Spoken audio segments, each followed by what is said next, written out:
പക്ഷേ അവിടുത്തെ സ്ത്രീകൾ അഴിഞ്ഞാടിയപ്പോൾ ആ സമുദായത്തെ അല്ലാഹു നശിപ്പിച്ചു കളഞ്ഞു എന്ന് മുഹമ്മദുർ റസൂലുള്ളാഹ്. എങ്ങനെയാണ് അവർ അഴിഞ്ഞാടിയത്? അവരിൽ ചില ആളുകൾ ഹീൽഡ് ചെരുപ്പ് ധരിച്ച് പുറത്തിറങ്ങി എന്നുള്ളതാണ്. നീളമില്ലാത്ത പെൺകുട്ടികളൊക്കെ പൊതുജനങ്ങളെ വശീകരിക്കാൻ വേണ്ടി ഹീൽഡ് ചെരുപ്പിട്ട് പുറത്തിറങ്ങുക. അന്നുള്ളതല്ല, ഇന്നുമുണ്ടതൊക്കെ. എന്തിനേറെ മോതിരം ധരിക്കുമ്പോൾ വരെ അവിടുത്തെ സ്ത്രീകളുടെ ലക്ഷ്യം എന്താണ്? ഈ മോതിരം ധരിക്കുന്നതിന് വരെ സ്ത്രീകളുടെ ലക്ഷ്യം ഈ മോതിരത്തിന്റെ താഴ്ഭാഗത്ത് നല്ല സുഗന്ധമുള്ള മിസ്ക് അവർ പുരട്ടാറുണ്ടായിരുന്നു. നല്ല സുഗന്ധമുള്ള പെർഫ്യൂമുകൾ, മിസ്കുകൾ, കസ്തൂരി. എന്നിട്ട് അവരെന്ത് ചെയ്യും? പൊതുജനങ്ങളുള്ള സമയങ്ങളിൽ, ആളുകൾ ഒരുമിച്ച് കൂടിയ സ്ഥലങ്ങളിൽ ഈ മോതിരം അവർ ഇളക്കാറുണ്ടായിരുന്നു. അപ്പോ അതിന്റെ അകത്തലങ്ങളിൽ നിന്ന് പരന്നു വരുന്ന സുഗന്ധം ജനങ്ങളുടെ മൂക്കിലേക്കെത്തും. ആളുകൾ നോക്കും, ആരാണിത്, എവിടെയാണിത്, ഈ സുഗന്ധം എവിടെ? അപ്പൊ ഈ പെണ്ണിനെ കാണും, പെണ്ണിന്റെ പിന്നാലെ. ഈ രീതിയിൽ ബനൂ ഇസ്രായേലുകാർ പഴയ കാലത്ത്, അന്നത്തെ അപ്ഡേഷനാണത്. അന്ന് ജനങ്ങളെ വശീകരിക്കാനുള്ള വഴിയാണിത്. ഇന്നത്തെ വശീകരിക്കുന്ന വഴിയാണ് ടിക്ടോക്ക് എന്ന് പറയുന്നത്. ഇന്നിപ്പോ പെൺകുട്ടികൾ മോതിരത്തിന്റെ താഴെ ഇട്ടിട്ട് മിസ്കും പെർഫ്യൂമും കൂൾ വാട്ടറൊക്കെ അടിച്ചു പോയാൽ ഒരു കുഞ്ഞുമോന് നോക്കൂല. കാരണം എല്ലാരും കൂൾ വാട്ടർ അടിക്കുന്നതാണ്. അന്നത്തെ സൗകര്യങ്ങളായിരുന്നു, അത് വെച്ച് അവർ ചെയ്തു. ഇന്നത്തെ സൗകര്യം വെച്ച് നമ്മൾ ചെയ്യുന്നു. മഹാനായ മുആവിയ റളിയല്ലാഹു അൻഹു ഹജ്ജിന്റെ സമയത്ത് മിമ്പറിന്റെ മുകളിൽ കയറി ഒരു കെട്ടുമുടിയുണ്ട് അദ്ദേഹത്തിന്റെ കയ്യിൽ, ഒരു കെട്ടുമുടിയുണ്ട്. എന്നിട്ട് അവിടെ കൂടിയിരിക്കുന്ന ആലിമീങ്ങളുടെ മുഖം നോക്കി ചോദിച്ചു, എന്തേ നിങ്ങൾ മിണ്ടാത്തത്, എന്തേ നിങ്ങൾ പ്രതികരിക്കാത്തത്? ഈ മുടിക്കെട്ടുകൾ അല്ലാഹുവിന്റെ ഹബീബ് നിരോധിച്ചതല്ലയോ? ചെറിയ മുടികളുള്ള പെൺകുട്ടികൾ, നല്ല അയൺ ചെയ്ത മുടികൾ, വെപ്പ് മുടികൾ തന്റെ തലയിൽ വെച്ചുകൊണ്ട് മറ്റുള്ളവരെ വശീകരിക്കുന്ന ഒരു കാലമുണ്ടായിരുന്നു. അതേപോലെ പാദസരങ്ങളിൽ ശബ്ദമുണ്ടാക്കുന്ന പാദസരങ്ങൾ ധരിച്ച് ആളുകളുള്ള വഴിയിലൂടെ വച്ച് നടന്നു പോകുന്ന പെൺകുട്ടികൾ. ഇതെല്ലാം അല്ലാഹുവിന്റെ ഹബീബിന്റെ കാലത്ത്, ബനൂ ഇസ്രായേലുകാരുടെ കാലത്ത് മറ്റുള്ളവരെ വശീകരിക്കാൻ വേണ്ടി ഉപയോഗിച്ച മീഡിയകളാണ്. എന്നാൽ ഇന്ന് നമ്മൾ ഉപയോഗിക്കുന്നത് ടിക്ടോക്കാണ്, മ്യൂസിക്കലിയാണ്, ഇൻസ്റ്റയാണ്, ഫേസ്ബുക്കാണ്, വാട്സപ്പാണ്. തന്റെ മനോഹരമായ ഫോട്ടോകൾ ഇന്ന് കണ്ടോളൂ, പിടിച്ചോളൂ, നോക്കിക്കോളൂ. തന്റെ മനോഹരമായ വീഡിയോകൾ, ചുണ്ടുകൾ ചുവപ്പിച്ച്, മുഖം വെളുപ്പിച്ച്, തന്റെ ഹിജാബ് കൂർപ്പിച്ച് ജനങ്ങളിലേക്ക് അയച്ചു കൊടുക്കാൻ, ആസ്വദിക്കാനും വേണ്ടുവോളം നോക്കാനും വേണ്ടി. ഇത് തന്നെയല്ലേ ടെംപ്റ്റേഷൻ എന്ന് പറയുന്നത്? ഇത് തന്നെയല്ലേ ജനങ്ങളെ ആകർഷിപ്പിക്കുക എന്ന് പറഞ്ഞാൽ ഇത് തന്നെയല്ലേ? അത് കാരണത്താൽ ബനൂ ഇസ്രായേലുകാർ നശിച്ചുവെങ്കിൽ എന്റെ പ്രിയപ്പെട്ട മുസ്ലിം സഹോദരിമാരോട് പറയാനുള്ളത്, നമ്മുടെ സമുദായം തകർന്ന് തരിപ്പണമാകും. പരാജയത്തിന്റെ കയ്പുനീര് കുടിക്കേണ്ടി വരും നമ്മുടെ സമുദായം. ഈ ഒരു ആഭാസം നിരന്തരമായി തുടരുകയാണെങ്കിൽ, ഈ ഒരു ആഭാസം തുടർന്നാൽ പരാജയത്തിന് ഇനി കാത്തിരിക്കാനില്ല, പരാജയത്തിന് കാത്തിരിക്കാനില്ല. ഹബീബിന്റെ കാലത്ത് തന്നെ യജൂജ് മഅജൂജിന്റെ വൻമതിലുകൾക്ക് വിള്ളൽ വീണിട്ടുണ്ട് എന്ന് മുഹമ്മദുർ റസൂലുള്ളാഹി സ്വല്ലല്ലാഹു അലൈഹി വസല്ലം. ഹബീബിന്റെ കാലത്ത് യജൂജ് മഅജൂജിന്റെ വൻമതിലുകൾക്ക് വിള്ളൽ വീണിട്ടുണ്ട് എന്നാണ്. എന്നാൽ ആ വിള്ളലുകൾക്ക് വലിപ്പം കൂടി ഇതാ നമ്മൾ നശിക്കാൻ പോവുകയാണ്, തകരാൻ പോവുകയാണ്, പരാജയത്തിന്റെ കൈപ്പുനീര് കുടിക്കാൻ പോവുകയാണ്. അതുകൊണ്ട് എന്റെ പ്രിയപ്പെട്ട സഹോദരിമാരോട് പറയാനുള്ളത്, ഇത്തരം മീഡിയകളിൽ നിന്ന് മാറി നിൽക്കണം എന്നല്ല ഞാൻ പറയുന്നത്. അത് നിങ്ങളുടെ ഇഷ്ടമാണ്.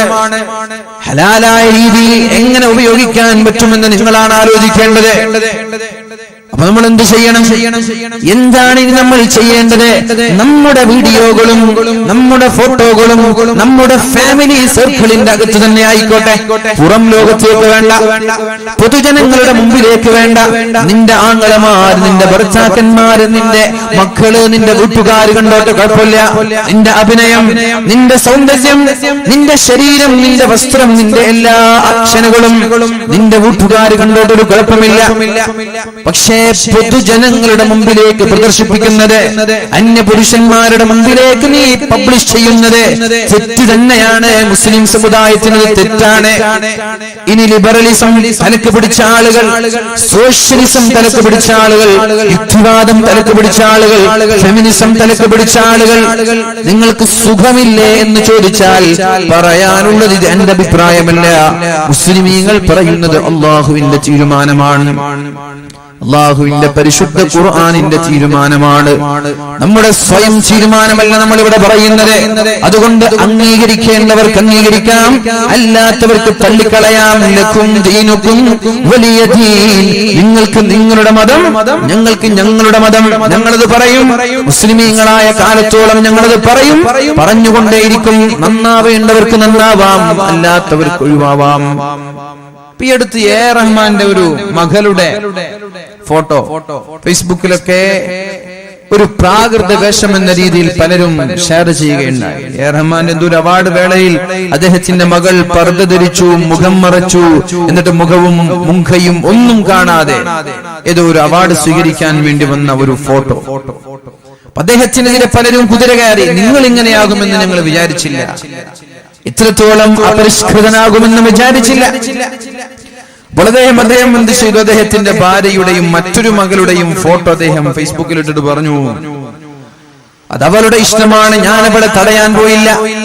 എന്റെ ഒരു ഭാര്യ തലമറക്കാതെ ജീവിക്കുന്നുണ്ട്, എന്റെ ഒരു മകളും തലമറക്കാതെ ജീവിക്കുന്നുണ്ട്, ഞാൻ അവളെയും തടഞ്ഞില്ല. ഇപ്പുറത്തൊരു പെണ്ണ് പർദ്ദ ധരിച്ച്, മുഖം ധരിച്ച്, കയ്യൊറ ധരിച്ച് ജീവിക്കുന്നുണ്ട്, അവളെയും ഞാൻ തടഞ്ഞില്ല. എന്നാൽ യുക്തിവാദികൾക്ക് എന്താ വേണ്ടത്? തലമറക്കാതെ ശരീരത്തിന്റെ ഔറത്ത് മറച്ച ആളുകളെ ഒരു പിതാവ് തടയുന്നത് അവർക്ക് ഇഷ്ടമല്ല. ഏതെങ്കിലും ഒരു പെണ്ണ് തലമറക്കാതെ ഔറത്ത് മറക്കാതെ പൊതുജനങ്ങൾക്കിടയിൽ ഇറങ്ങുകയും അതിന്റെ പേരിൽ പിതാവ് ശകാരിക്കുകയും ചെയ്താൽ കുതിര കയറാൻ ഇവിടെ യുക്തിവാദികൾ വരും. അദ്ദേഹത്തിന്റെ ഭാര്യയും മകളും തലമറക്കാത്തതിൽ അവർക്ക് യാതൊരു കുഴപ്പമില്ല, മുഖം മറക്കാത്തതിൽ കുഴപ്പമില്ല, ശരീരത്തിന്റെ അവയവങ്ങൾ മറക്കാത്തതിൽ അവർക്ക് കുഴപ്പമില്ല. അവരുടെ കുഴപ്പം ഒരു പെണ്ണ് അവളുടെ സന്തുഷ്ടപ്രകാരം, അവളുടെ സ്വയം ആഗ്രഹപ്രകാരം ശരീരം മുഴുവനും മറച്ചാൽ യുക്തിവാദികളെ നിങ്ങൾക്കെന്ത്, ഫെമിനിസ്റ്റുകളെ നിങ്ങൾക്കെന്ത്, ലിബറലിസം തലക്ക് പിടിച്ച നിരീശ്വരവാദികളെ നിങ്ങൾക്കെന്ത്? ഓരോ ആളുകളുടെ ഇഷ്ടമല്ലേ ഓരോ ആളുകൾ വേഷം ധരിക്കുന്നത്, ഓരോ ആളുകൾ വസ്ത്രം ധരിക്കുന്നത്, ഓരോ ആളുകളുടെ ഇഷ്ടമല്ലേ ചുറിയാൻ വരരുത്. നിങ്ങൾക്ക് ഇഷ്ടമുള്ളത് നിങ്ങൾക്ക് ധരിക്കാം, നമ്മൾക്ക് ഇഷ്ടമുള്ളത് നമ്മൾ ധരിക്കുന്നത്ര മാത്രം. അത് തന്നെയാണ് വാതിലും ഒരാളെയും ഇവിടെ നിർബന്ധിക്കാൻ പോകുന്നില്ല. നിങ്ങൾ അത് തന്നെ ധരിക്കണം, അത് തന്നെ ചെയ്യണം. ഒരാൾക്കും ഇവിടെ നിർബന്ധമില്ല. വേണ്ടവർക്ക് കേൾക്കാം, അല്ലാത്തവർക്ക് തള്ളാം. അതാണ് നമ്മുടെ വാദിന്റെ ഉദ്ദേശം. ഇവിടുത്തെ വാദകൾ വേണ്ടവർക്ക് കൊള്ളാം, അല്ലാത്തവർക്ക് തള്ളാം, വേണ്ടവർക്ക് ഉൾക്കൊള്ളാം, അല്ലാത്തവർക്ക് അവഗണിക്കാം. ഒരാളെയും നിർബന്ധിപ്പിച്ചത് ചെയ്യണമെന്ന് ഇസ്ലാം എവിടെയും പറയുന്നില്ല. ദീനിൽ അടിച്ചേൽപ്പിക്കുന്ന സമ്പ്രദായമേ ഇല്ല എന്ന് പരിശുദ്ധ ഖുർആനിൽ അല്ലാഹു പറയുന്നുണ്ട്. അതുകൊണ്ട് ഒരൽപ്പമെങ്കിലും എന്റെ ശബ്ദം ശ്രവിക്കുന്ന പ്രിയപ്പെട്ട സഹോദരിമാരോട്, ചെറുപ്പക്കാരികളോട് എനിക്ക് പറയാനുള്ളത്, നിങ്ങൾ യഥാർത്ഥ മുസ്ലിമാണെങ്കിൽ, അള്ളാഹുവിനെ പേടിയുള്ള ഒരു സത്യവിശ്വാസിനിയാണെങ്കിൽ നിങ്ങളോടാണ് പറയുന്നത്. കാരണം നിന്റെ സൃഷ്ടാവ് അള്ളാഹുവാണ്, നിന്റെ ദൈവം അള്ളാഹുവാണ്, നിന്നെ സൃഷ്ടിച്ചത് അള്ളാഹുവാണ്. അപ്പൊ നിന്റെ തീരുമാനം പറയേണ്ടത്, നീ എന്ത് ധരിക്കണം, നീ എങ്ങനെ ജീവിക്കണം, നീ എന്ത് തിന്നണം എന്ന് പറയേണ്ടത് അള്ളാഹുവാണ്. ഈ മൈക്കിന്റെ പ്രൊഡ്യൂസറാണ്, ഇതിന്റെ സൃഷ്ടാവാണ്. ഇതെങ്ങനെ ഉപയോഗിക്കണമെന്ന് പറയേണ്ടത്, എത്ര വാട്ട്സ് വേണം, ഇതിന്റെ ആംപ്ലിഫയർ എങ്ങനെ വേണം, ഇതിന്റെ മിസ്റ്റർ എങ്ങനെ വേണം, എല്ലാം പറയേണ്ടത്. ഇത് എത്ര കാലം ഉപയോഗിക്കണം, ഏത് രീതിയിൽ ഓപ്പറേറ്റ് ചെയ്യണം, ഇതെല്ലാം പറയേണ്ടത് ഇതിന്റെ നിർമ്മാതാവാണ്, മൊബൈൽ ഫോണിന്റെ നിർമ്മാതാക്കളാണ്. ഇതെങ്ങനെ ഉപയോഗിക്കണമെന്ന് പറയേണ്ടത്, വെള്ളത്തിലിടണോ ഇടേണ്ടേ എന്ന് പറയേണ്ടത്, വെള്ളത്തിലിടാൻ പറ്റുമോ ഇല്ലേ എന്ന് പറയേണ്ടത് ഇതിന്റെ നിർമ്മാതാക്കളാണ്. എല്ലാ നിർമ്മാതാക്കൾക്കും അവരവരുടെ സ്വാതന്ത്ര്യം നൽകിയപ്പോ എന്റെ സർവ്വലോക സൃഷ്ടാവായ അള്ളാഹുവിന്റെ സൃഷ്ടികളെന്ന് വിശ്വസിക്കുന്ന മുസ്ലിം സമുദായത്തിലെ മുസ്ലിമീ സഹോദരീങ്ങൾക്ക് അള്ളാഹു പറഞ്ഞത്, അവരുടെ സൃഷ്ടാവ് പറഞ്ഞത് ഉൾക്കൊള്ളാൻ നിങ്ങൾക്ക് സമ്മതം നൽകാൻ കഴിയാതെ വന്നുപോയത്? എന്തേ നിങ്ങൾക്ക് ചൊറിച്ചിൽ വരുന്നത്? അതുകൊണ്ട് എന്റെ ശബ്ദം ശ്രവിക്കുന്ന പ്രിയപ്പെട്ട സഹോദരിമാരോട് പറയാനുള്ളത്, നമ്മൾ എന്ത് ചെയ്യണം? അള്ളാഹുവിനെ പേടിയുള്ളവരാണെങ്കിൽ, അല്ലെങ്കിൽ കുഴപ്പമില്ല, ദീനിൽ വിശ്വസിക്കുന്നവരാണെങ്കിൽ ഇത്തരം ആഭാസങ്ങളിൽ നിന്ന് മാറി നിൽക്കണം. നമ്മുടെ ഔറത്ത്, നമ്മുടെ സൗന്ദര്യം, അത് നമ്മുടെ ഭർത്താവിനെ നമ്മുടെ വീട്ടുകാരുടെ മുമ്പിൽ പ്രദർശിപ്പിക്കാനുള്ളതാണ്. അല്ലാതെ പൊതുജനങ്ങളുടെ മുമ്പിൽ ഔറത്ത് വെളിവാക്കി നടക്കുന്നത് ഏത് യുക്തിവാദിക്കാണ് അതൊരു രസകരമാക്കി തോന്നിയത്? ചില ആളുകൾക്ക് അത് രസകരമായി തോന്നും. മുസ്ലിമീങ്ങളിൽപ്പെട്ട ചില ആളുകൾക്ക് തന്നെ അത് രസകരമായിട്ട് തോന്നും. എല്ലാവർക്കും അല്ല, മുസ്ലിമീങ്ങൾക്ക് വരെ ചില ആളുകൾ. എന്തിനേറെ പറയണം, ചില ആരോപണങ്ങൾ കടന്നു വരുമ്പോൾ വരെ, ചില ആരോപണങ്ങൾ കടന്നു വരുമ്പോൾ വരെ ആഘോഷിക്കുന്ന ആളുകളുണ്ട്, ആഘോഷിക്കുന്നവർ. എന്തിനാണ് ആരോപണങ്ങളിൽ നമ്മൾ ആഘോഷിക്കുന്നത്? ആരോപണങ്ങൾ എന്തിനാണ് നമ്മൾ പരസ്യപ്പെടുത്തുന്നത്?